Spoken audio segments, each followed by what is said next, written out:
আরজি করে তাণ্ডবের দিন ডিওয়াইএফআই এর মিছিল ছিল। মিছিলের শেষেই এই ঘটনা ঘটে।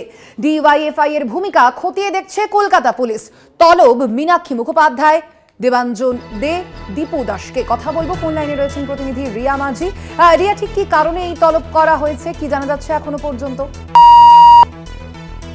তোমাকে জানিয়ে রাখি যে শক্তিগড়ের ভাঙচুরের ঘটনা, এই ভাঙচুরের ঘটনায় মূলত সেই দিনকে সেটা একদিকে যেমন রিক্লেম অফ নাইট, অর্থাৎ গোটা দেশ জুড়ে মহিলারা তারা রাস্তায় নেমেছিল, রাত দখল করার যে কর্মসূচি সেটা চলছিল, এবং পাশাপাশি তোমাকে জানিয়ে রাখবো সেই সময় ডিওয়াইএফআই এর একটি মিছিল ছিল, যেই মিছিল দেখা গিয়েছিল যে আরজি কর হয়ে শ্যামবাজারের দিকে যাচ্ছে।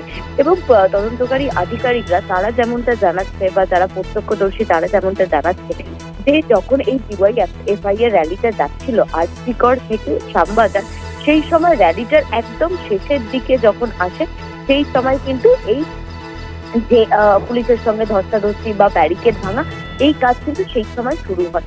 এবং সেই কারণের জন্য যেহেতু ডিওয়াইএফআই এর র্যালি ছিল এবং প্রথমে সেই র্যালিটা যায় এবং সেই র্যালিটির শেষের দিকে এরকম একটি ঘটনা ঘটে, সেই কারণের জন্য পুলিশ জানতে চাইছে যে এই ডিওয়াইএফআই এর র্যালিতে ঠিক কারা এসেছিল, এরা কি ডিওয়াইএফআই র্যালি যোগ দেওয়ার জন্য এসেছিল নাকি এই যে রিক্লেম অফ নাইট সেইটা যোগ দেওয়ার জন্য এসেছিল, এই বিষয়টাই কিন্তু মূলত জানতে চাইছে। এবং সেই কারণের জন্য যেহেতু ডিওয়াইএফআই এর র্যালি একদম শেষ পর্যায়ে যখন আসে তখন এই ঘটনা ঘটে, সেই কারণের জন্যই এই ডিওয়াইএফআই এর র্যালি যারা লিড করছিলেন তাদের মধ্যে রয়েছে মীনাক্ষী মুখার্জি, দেবাঞ্জন দে, দীপু দাস সহ 7 জনকে তলব করা হয়েছে লালবাজারে। আজই তাদেরকে হাজিরা দেওয়ার নির্দেশ দেওয়া হয়েছে এবং খুব দ্রুত আজকেই তাদেরকে তলব করা হয়েছে এবং আজই তাদেরকে হাজিরা দিতে বলা হয়েছে।